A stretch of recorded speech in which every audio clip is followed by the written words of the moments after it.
All right, another podcast from Quest coming in today. We are getting ready to have some open discussion this morning about health and fitness. I'm Jay with Quest Outdoors. I've got Don here with me, and we're set to just have a general discussion about overall health and fitness and how that applies to the outdoorsman. So, talk a little bit about health and fitness, cardio shape, some of the downfalls, what happens to you when you get out in the woods and God forbid something happens to your health. What are you going to do, and what can you do from a preparation perspective as you get ready to go out in the woods and enjoy a day of exploring, hunting, and fishing? So, Don, what are your thoughts on fitness and being in shape when we get in the great outdoors? Well, my thought about that is this. If you want to keep enjoying the fishing and hunting and the outdoors, it's a real good idea to find out what kind of condition you're in. So at my age, I try to keep up with my health. I am in my 70s, if that means anything. So I've just now, in the last few years, realized how important that is. And especially when you're hunting out west in an altitude, the altitude changes everything when you're walking and hiking in your condition. So I think this is a very good subject to talk about, especially if you want to keep living the dream. Yeah, I agree with you. You know, cardio fitness is something that a lot of us forgo. We don't take it as seriously as we should. We don't spend the time, whether it's just out walking for exercise or getting on the treadmill if you have one.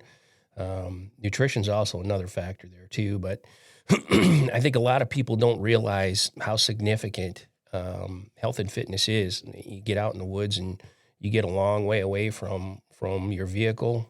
You find yourself in a location where there's limited cell phone access, and God forbid you need some help because you have a cardio event, and you're not appropriately conditioned to be out there and doing that. I know we have drug a lot of deer.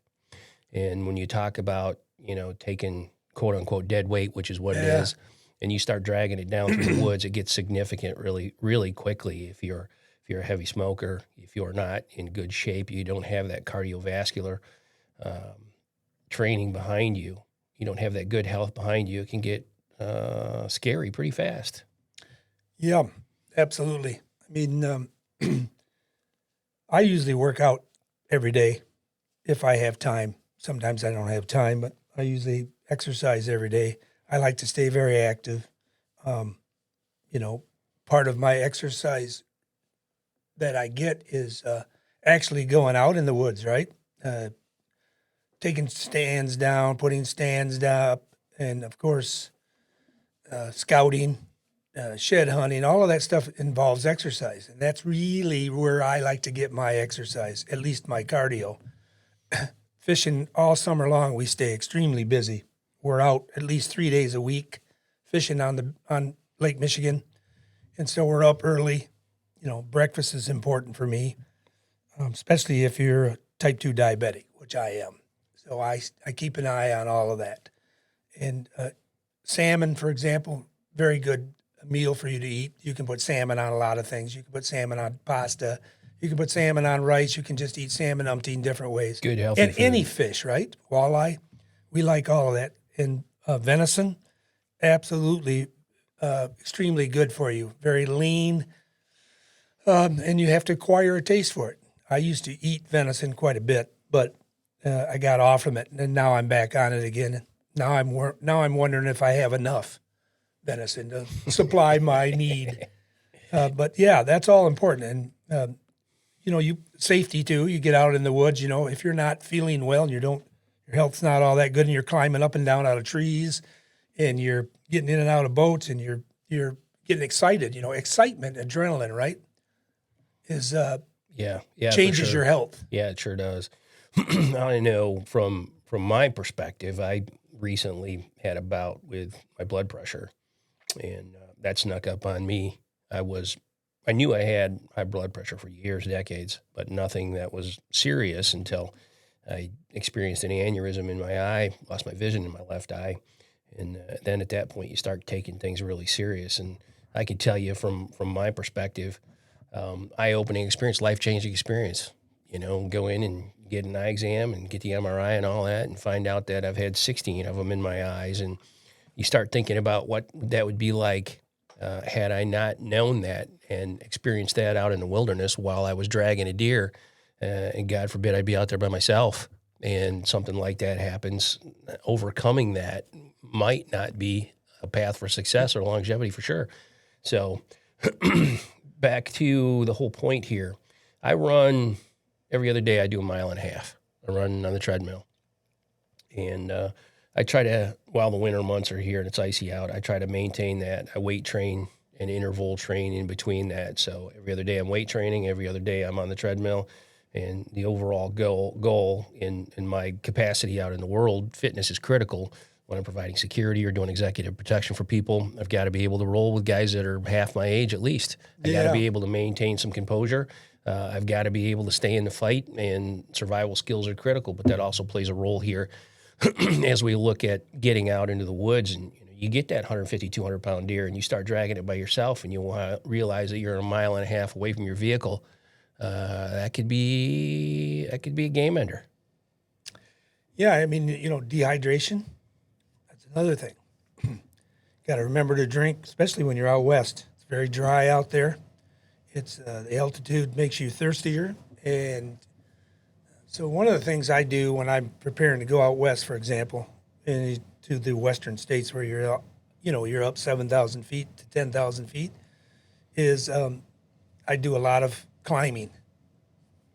So here where I live, we have a small little mountain across the way here that we climb up and down. If anybody has, ever been in Saugatuck, Michigan, we know about Mount Ballheads. 250 stairs. 250 stairs. Wear your backpack full of stuff, and you can do some experimentation. Yeah, you're not going to get at the altitude, but you're going to build up your cardio doing that. And you're also going to, dehydration.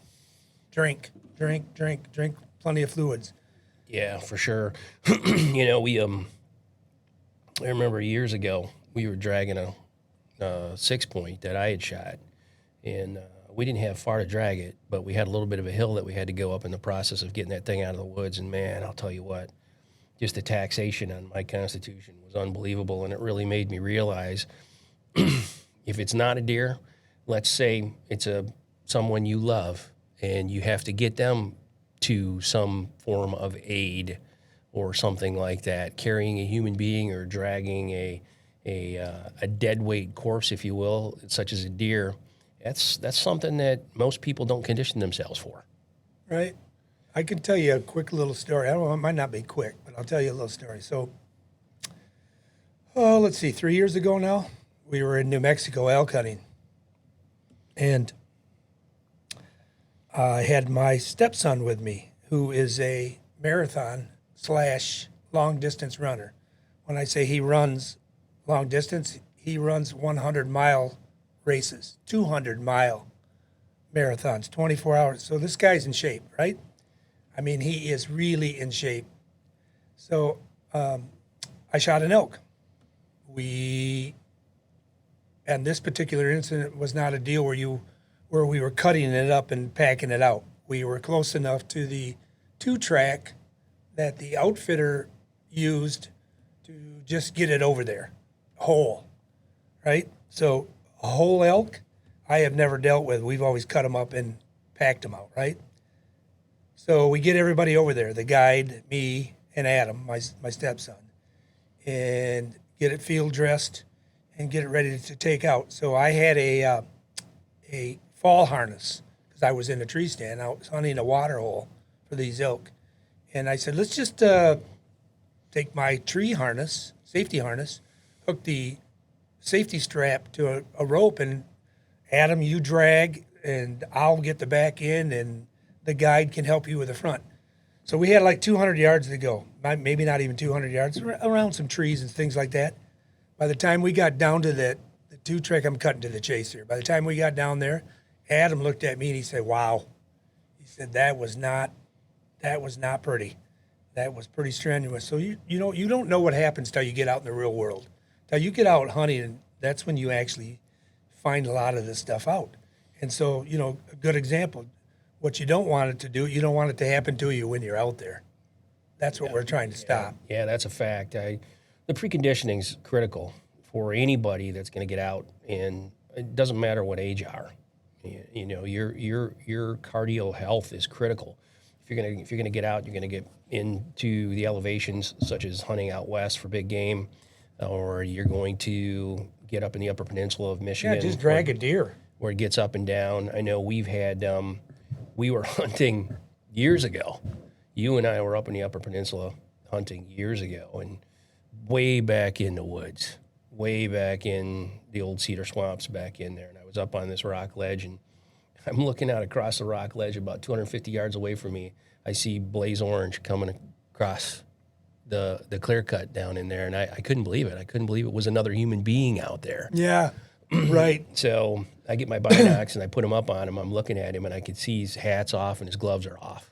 He's coming across what we call out in front of the big rock. Yeah. He's coming towards me. And I stood up and waved at him, and he's coming over towards me. And he gets over to me, and he's just beet red. His neck is flaming red. He's been lost for hours. Said he'd shot a doe and was tracking her and got lost.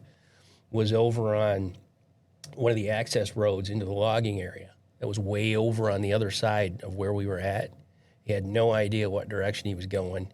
And I just started to think to myself, my goodness, he's overweight, perfect candidate for a heart attack. And out here in that 35,000 acre wilderness, you're toast. You're toast. It happens every year, right? Happens all the time. I could get into another story. I don't want to, I don't know if you ever heard about the deal when we were elk hunting in Colorado with Charlie. We can talk about that some other time, but yes, it can happen, and you should be prepared for it. But best way to be prepared, right, is to have, and I mean, check your health. That's what we're talking about, right? Yeah. This is a serious matter. It's not. We're not just sitting here talking about it. It's what you eat. Yep. How do you exercise? I think everybody knows in their mind, they know that, right? But they love hunting, they love fishing, they love the outdoors, they love camping, canoeing, all of the things that go along with it. And if you're not doing that on a regular basis and you're doing it once a year, then you should know these things. You need to know about all of these things, right? One of Don's favorite things is to quote people, right? So anticipation is greater than reality, right? Yeah. So reality is what actually happens to you when you're outdoors. I mean, you could be at the shooting range and that's not really exercise too much, but it is adrenaline, right? It is. Yep. The chemical dump is critical. I know when you get that buck that walks out in front of you, you feel the butterflies that come on you, and your breathing enhances. It's the same thing when you're out in the world, from my perspective and working security, as situations arise and things get more tense. It's that adrenaline dump, that chemical dump, and how do you perform under those circumstances? And, all of that plays a role in your overall health too. It's like me. I've trained for years, been a semi-professional bodybuilder, and 40 years worth of martial arts training and whatnot, and never would have expected that I would have experienced an aneurysm. But you talked a little bit about nutrition, and we come back to the fact that for years I've been a heavy bourbon drinker and didn't realize the toll that it was taking on my blood pressure, and out working a detail, protecting kids at a school where we have a contract, and whiz bang, lose your vision. So just imagine you're dragging a deer through the woods and you have that aneurysm and you lose your vision. I can tell you the first thing that happened to me when that aneurysm hit my left eye, vertigo, balance. Yeah. I couldn't keep my balance. I thought I'd get out of the vehicle and walk around the vehicle and get a little bit of fresh air. But that in and of itself wasn't a possibility because I was so dizzy I couldn't move without holding on to the vehicle. So, if you're out in the woods and you're dragging that buck, doe, whatever your game is, and you're trying to get out of the woods, you're out there by yourself and you're not physically fit, you're asking for it, really. So the preconditioning is absolutely critical, I think. It's an aspect that's overlooked by a lot of folks. I know I see a lot of hunters out in the field just by looking at their physical stature. It doesn't look like they're well prepared or healthy individuals. I like to call them the pancake eaters, right? You see them at the gun range a lot. They lift more forks than they do weights. Well, what advice can you give somebody about what exercises are really good for you? And can you do 5 minutes a day? Do you have to do 20 minutes a day? What's your advice on that? You got enough experience exercising and working out. Yeah, well, I'll tell you, it's got to be the full package. So multi points of flexion are critical, and having realistic body movements, training your whole body for normal body mechanics and movement is critical. So movement is lotion for motion, to coin a phrase. It's the thing that you have to do. You can't just sit down and do a static routine where you don't focus on the whole body. You gotta have a focus on all of the aspects of movement, because you realize. Here's an example. You could spend a year doing a split routine where you're training your muscle groups separately. You're doing a push pull routine. You're in the gym and you're lifting weights, and then you go out and maybe it becomes fall time and you split wood. Well, what happens after you split that wood? The next day you wake up and you're sore. Why is that?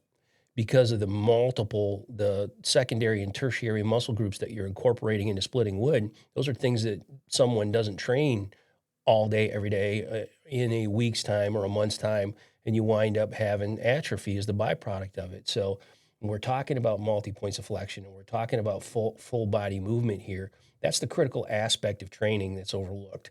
So the ergonomic aspect, you can't just sit down underneath some weights and get full body motion from that. You can train muscle groups, but it doesn't work to develop the whole body for movement that you would need when you're out in the woods, you're out in the field, you're hunting, and you would have to have the endeavor of trying to get your game back. So my recommendation is that any training routine, it's got to have multiple points to it. It's got to have nutrition.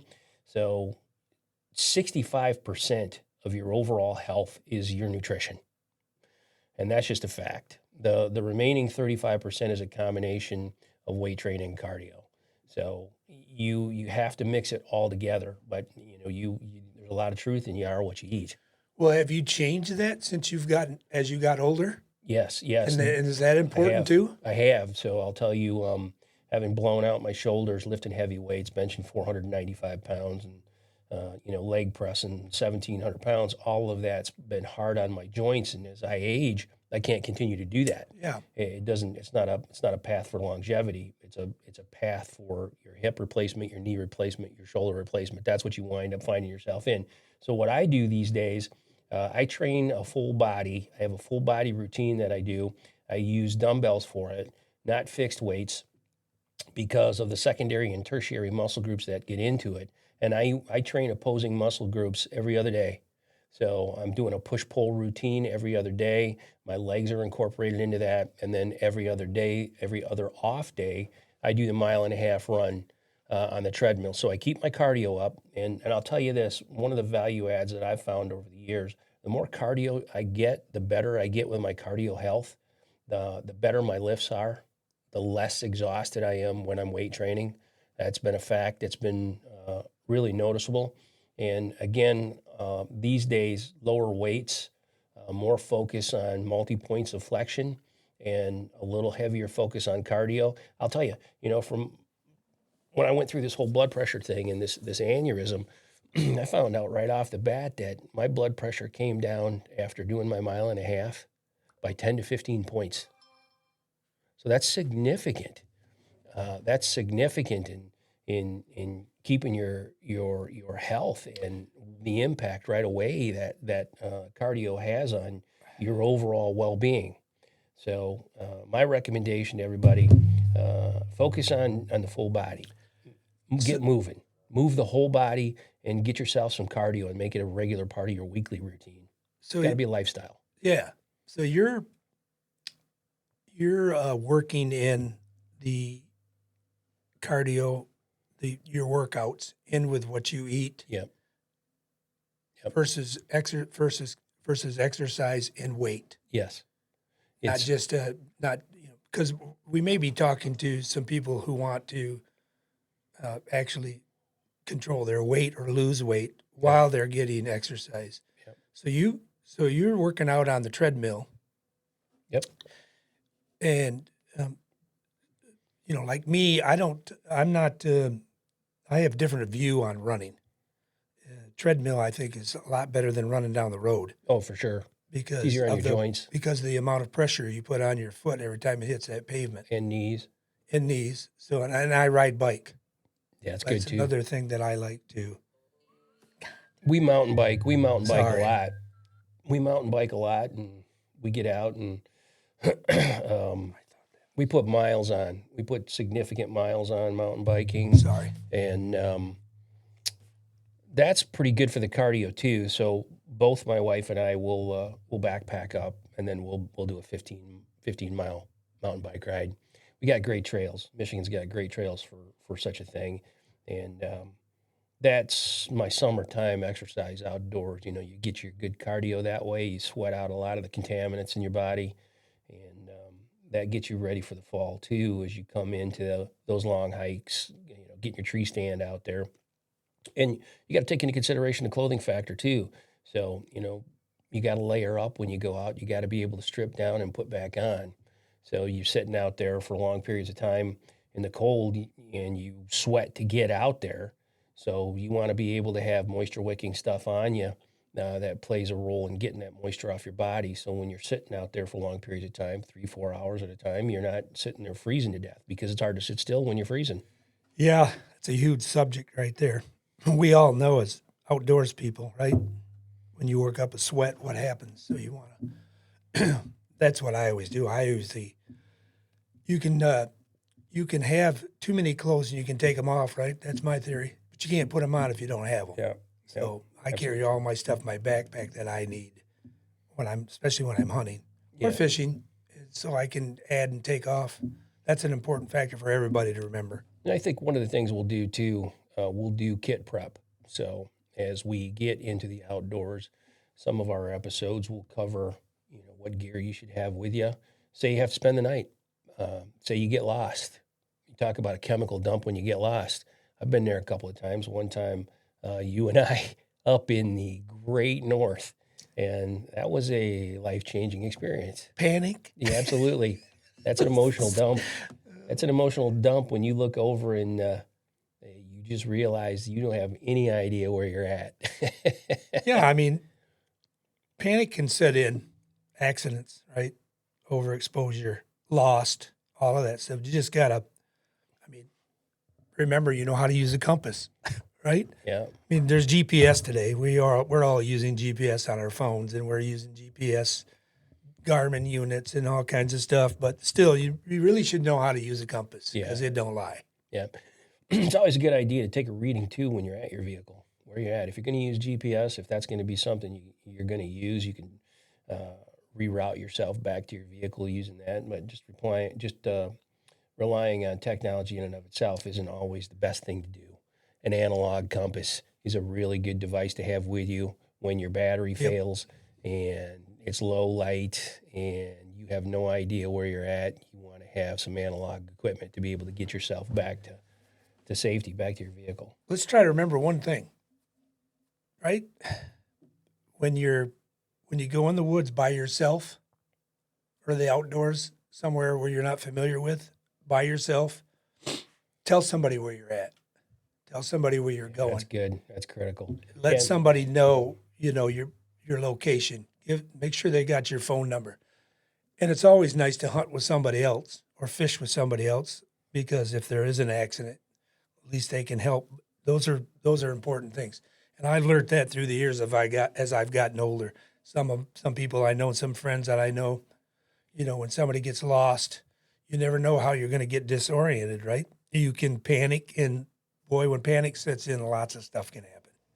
Yeah, that's a fact. Like the guy I was talking about in the Upper Peninsula, that boy was lost forever had he not stumbled into somebody else in Hunter's Orange. And he was definitely in a state of panic. So you get that adrenaline dump that goes with it. You're physically out of shape. You're now sweating, wringing wet.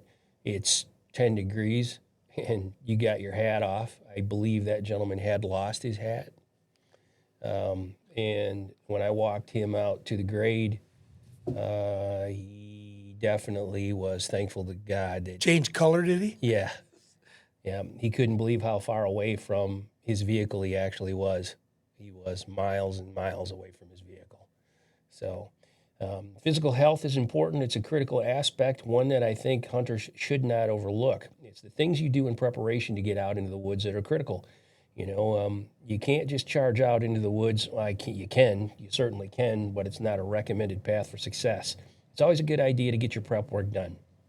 So my recommendation here is that for all hunters, whether seasoned or not, you take the time to understand your own physical health. Understand where you're at really, where are your risk factors, what are the challenges that you could have, and consider the possibilities when you get out there into the woods. You know, are you in the shape you need to be in to be out there? Are you prepared for that long drag? If you got to spend the night in the woods because you get lost, what's your emergency response plan? All of those things are critical aspects of being in the outdoors that we all need to consider. Yep, I agree. So we'll tie this one off with some last thoughts here and wrap it up. So, Don, what do you think? Give me your last thoughts on physical fitness. You know, you always hear the same old saying, right? Safety first. So part of being safe is to be healthy. And that's going to make your outdoors a lot more enjoyable. Yep, I 100% agree with that. So stay safe, stay tuned in, and remember, your adventure starts here. Keep it real.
Generate by AI.